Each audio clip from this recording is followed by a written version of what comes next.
welcome to my channel. Today I'm here to talk about the season premiere, the season 3 premiere of Insecure. It is finally here. It happened last night. I hope your guys' day was amazing, but let's go ahead and get into it. But for comparison's sake, so in season 1 it's interesting because the place that we start off in that season where we're introduced to Issa and her entire world is she's like promoting We Got Y'all. She's out in the field. She's trying to sell it to these kids, and these kids are riding her. Like, they are just doing what kids do, and it's like, you know, why aren't you married? Wait, you've been in a relationship 5 years, and why your hair like that? It's like all this stuff, and you can tell she's just like not happy, not satisfied in life, none of that. And then it's like the next person that we're introduced to is Molly, and Molly's like her best friend, and Molly seems to have it all. Everybody loves Molly. Her career's popping. Everything's great except for her love life. Like, that's the department that is just not good. Like, she breaks down because someone got engaged. And then we get introduced to, I thought this was like very interesting. The next person we're introduced to is Daniel. Not Lawrence, but Daniel. So it's like back then I should have probably picked up that he was going to be a more important factor, where he would actually still be going on in season 3, and Lawrence ain't nowhere to be found. But yeah, so it's like just interesting to see how the series started, and like that's kind of how it started for season 3 as well. Season 2 was interesting because it started with Issa going on all these dates. She wasn't content in single life either. Like, season 1, it was like she wasn't content being in this dead-end relationship where she felt like she was settling. And then season 2, she hated the dating game, and she was kind of like out. Like, there was a part where she's like, I'm so dead inside, I cry every day. And like, you know, it's said kind of funny, but it's serious. Like, she's not in a good point. But she's doing better as far in her job. Her job's doing better. Where Molly, this is kind of where she's like seeing a therapist. She's trying to get her stuff together. She's really trying to work on herself, but trying is just the first step. Like, there's a ways to go. Fast forward to season 3, this first episode. So the first scene that we see is actually of what I thought was Issa and Daniel having sex. I actually had to rewind it afterwards because I was like, I swore that was Issa. It was a dark-skinned woman, and then it switched to like a lighter-skinned woman, and I'm thinking that must be Daniel. Maybe he was thinking about Issa while he was having sex with this girl, which is very forth-telling, I think. But yeah, and it's like, you know, they left off where Issa's living with Daniel, but she's actually like sleeping on his couch. So she's like a roommate, but not really, someone who doesn't pay rent. And he is just like going in on this girl where she can clearly hear it, is uncomfortable. And we see her look at her phone. Turns out she has to have a side hustle right now as a Lyft driver because I guess, you know, she can't afford rent on her own. She's trying to move out, trying to figure it out. You know, gentrification done wreaked havoc on not only her lives, but I'm sure all the lives of people who are living at the dunes before. So she's trying to get her footing, and at work, it's like, I almost thought like this was a joke because her work best friend, work bestie, to me with the straight hair, I think she just aged some, so she looks so much older to me. So I was like, is this like a dream? But then I thought Issa, I was like, oh no, it's not. Okay, so she probably just straightened her hair and just looks different. But Issa's like no longer on the field. She's struggling to try to get back in good grace. She's trying to ask for favors from someone who was once her like colleague. Like, could you put in a good word for me, because now this girl done moved up rank. And you guys know from the end of last season that because of that whole Mr. Gaines, the principal that was doing the racist like stuff with the Hispanic and Latino students, that whole situation messed Issa up. And you know, now she's been demoted, and her boss like wants no parts to do with her. So it's just interesting. And then we see Molly, and Molly's looking like she's starting to get her stuff together. She's on vacation, she's laying out, and she's just like, I'm doing stuff by my terms. I'm setting boundaries, I'm living life. And she seems like she got it because her vacation bae, she kind of like checked that real quick. It was like, look, this is a vacation thing. I'm going back to the office. And we know the season before, she was struggling at work as far as with her career, because they were paying her way less than they were paying a white cohort male of hers that doesn't work as hard. So it's interesting to see how they're picking it off, and you can kind of tell that the dynamics are like, this is almost like the season where they're doing them and they're setting their own terms. Now, Molly's weakness has always been Dro, so that is going to be interesting to see if she could really stick to her guns on that, because I'm just so disgusted by that relationship. Like, I was so happy that I felt like she put Dro in his place, like, because Dro is, it's like you're married. Like, when he was like, I'm getting ahead of myself, but towards the end of the episode when she was asking for the key to her place back, like her key back, he's acting like, no, I don't, why do you need it back? Because it's my place. Like, I'm like, this dude really feels like he's been calling the shots with Molly for so long that he could just take advantage of her. I honestly don't feel like he's that great of a friend, because it's like he knows if you're that close to Molly, where you're a childhood friend and you grew up with her and all this other stuff, you know her insecurities, you know her issues, you knew she was weak when you hit on her the first time last season. When for whatever reason she had that random meltdown because her parents, she found out their marriage wasn't perfect or whatever, and now she was like, I'm just gonna make reckless decisions. Okay, but anyways, he took advantage of that, and I feel like he was kind of like, who are you to be talking back to me? And when he like went off on her, was like, don't be talking about my wife. That right there, if there was nothing else that woke her up, I hope that woke her up. Like, he does not care about you. And I think Molly is like, if you would just treat this like friends with benefits, it would be okay. And even though Molly thinks that that would be the case, I think her and Dro just have too much history. So even if she set those boundaries and Dro truly did follow them, I feel like she would still end up getting hurt in the process. And she should not give up on wanting a relationship that's healthy.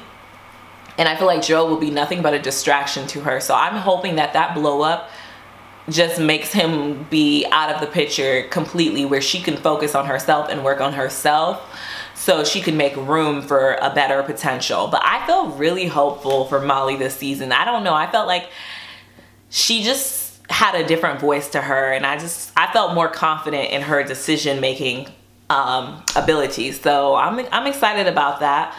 The episode also showed us insight to Daniel, which Daniel is someone who I never cared for. Like, I was never fangirl over him. I honestly, no shade to him, but it was just like, I just didn't get it. I was like, what is everybody going crazy about? One, even if it was off the looks, I don't feel that attraction chemistry necessarily, but two, I don't necessarily think he's this amazing catch. Like, I just think this is some old boy from back in the day that you're comfortable with. So I don't know if they're gonna make them end up being like soulmates. I hope not. I'm just hoping like they can actually transition to maybe some type of understanding and friendship, and they just kind of move on from each other's lives. I'm interested for Issa to actually finally explore what it's like to be single in a healthy, fun way. I like that she's not just like, I don't know. I know she's calling it a dry spell, but I like that even though she seems kind of pessimistic about the stuff, she seems like she's more outspoken. Like, season 1, you can see her growth. Like, even when she confronted Daniel about like, hey, like, you're literally having sex in front of me and we used to have history. What's that about? Even though I'm like, you at his place. But she called him out like, hey, you know, you're with the games too, because no one does that. Like, you clearly want me to hear you banging other chicks, like, you know. So I thought season 1 Issa would have ran away from that conflict or that conversation. She kind of still avoided some conflict, but at least, you know, I felt like she was able to kind of speak her mind and just get rid of the jitters and the awkwardness and just put it out there. So that gave me hope. But freaking lift ride. The scene where Issa like picks Molly up for Molly to tag along while she's doing the party lift and all that, and they pick up that really, he was really cute. They pick up that one guy. I think he was on freaking How to Get Away with Murder. I'm gonna put that on the screen if he was. I was like, I've seen his face. Anyways, and he gets in, and then randomly, you know how like I only know Uber Pool. I don't really do, like, I don't know if they call it lift pool, but maybe they call it party lift. I don't know. They pick up that random weirdo. Oh, this a party lift, and the Capri Suns and all that. I was like rolling. Like, that was such a funny scene. I love that scene.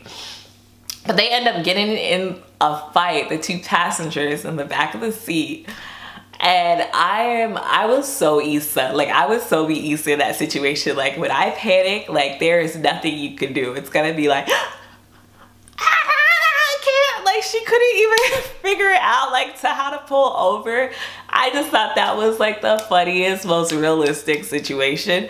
But I'm like, oh my gosh, they are like legit fighting back there. That was hilarious. Oh, I loved it. I love that they freaking had Dawn.